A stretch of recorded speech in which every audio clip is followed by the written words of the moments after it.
नमस्ते फ्रेंड्स, सर्व ज्ञान में आपका स्वागत है।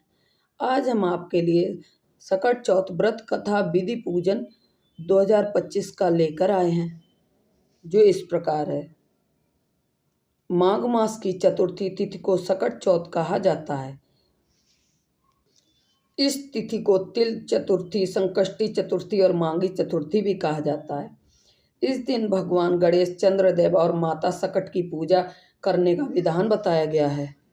जो कोई भी इस दिन गणपति जी की पूजा करता है, उसके सारे जीवन के कष्ट दूर हो जाते हैं और संतान की प्राप्ति होती है। इस बार सकट चौथ का व्रत 17 जनवरी 2025 को रखा जाएगा। सकट चौथ पूजन का महोत्सव सकट चौथ 2025 पूजन मुहूर्त उदया तिथि के अनुसार सकट चौथ का व्रत इस बार 17 जनवरी 2025 को रखा जाएगा। सकट चौथ की चतुर्थी तारीख 17 जनवरी को सुबह 4 बजे से 6 मिनट पर प्रारंभ होगी और तिथि का समापन 18 जनवरी को सुबह 8 बजे से 30 मिनट पर होगी। सकट चौथ के पूजन के लिए पहला उत्सव प्रातः 5 बजे से 27 मिनट तक 6 बजे से 21 मिनट तक और दूसरा उत्सव प्रातः 8 बजे से 34 मिनट तक 9 बजे से 9 बजे तक 53 मिनट तक साथ ही चंद्रमा को अर्घ्य देने का समय रात्रि 9 बजे से 9 मिनट तक रहेगा। सकट चौथ का पूजन व विधि। सकट चौथ का पूजन भगवान गणेश के साथ साथ चंद्रदेव की भी पूजा का विधान बताया गया है। इस दिन व्रत रखने वाली महिलाएं निर्जला व्रत रखती हैं। इसके बाद रात में चंद्रमा के उदय होने के बाद महिलाएं चंद्रमा को अर्घ्य देती हैं और चंद्रमा को विधि विधान से पूजा करती हैं। इस दौरान महिलाएं घर में चंद्रदेव के दर्शन करती हैं और चंद्रदेव और भगवान गणेश अपने बच्चों की लंबी उम्र और उनके जीवन में कोई कष्ट न होने का आशीर्वाद मांगती हैं। इस दिन का व्रत दूध और शकरकंदी से खोला जाता है। इसके बाद अगले दिन व्रत करने वाली महिलाएं अन्न ग्रहण कर सकती हैं।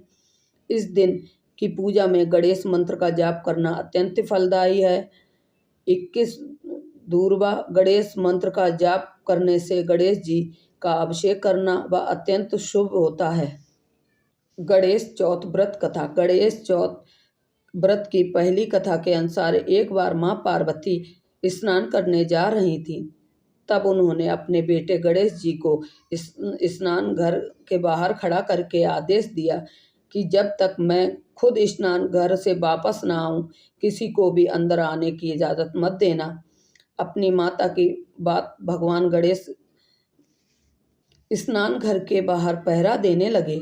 ठीक उसी समय भगवान शिव माँ पार्वती से मिलने आए, लेकिन क्योंकि माँ पार्वती ने गणेश भगवान को पहरा देने का आदेश दिया था, इसलिए उन्होंने शिव जी को अंदर जाने का आदेश नहीं दिया। इस बात से शिव जी बेहद क्रोधित हुए और उन्हें अपमानित महसूस हुआ। ऐसे में उन्होंने अपने त्रिशूल से भगवान गणेश पर प्रहार किया, जिससे उनकी गर्दन कटकर गिर गई। जब मां पार्वती स्नान घर से बाहर आईं तो उन्होंने भगवान गणेश का सिर कटा हुआ देखा और रोने लगी। उन्होंने शिव जी से कहा कि उन्हें हाल ही में भगवान गणेश को सलामत करना होगा। तब वह रोती बिलखती मां पार्वती को शांत करने लगे। शिव जी ने एक हाथी के बच्चे का सिर लेकर भगवान जी को लगा दिया। ऐसे ही भगवान गणेश जी को दूसरा जीवन मिला और उनके जीवन पर बड़ा संकट टल गया। कहा जाता है इसी के बाद से इस दिन का नाम सकट रखा गया है और इसी से माता पिता ने अपने बच्चों की सलामती और लंबी उम्र की कामना की और माघ महीने के कृष्ण पक्ष की चतुर्थी को गणेश चतुर्थी का व्रत करने लगी। तो फ्रेंड, आज हमने आपको सकट चौथ व्रत कथा सुनाई।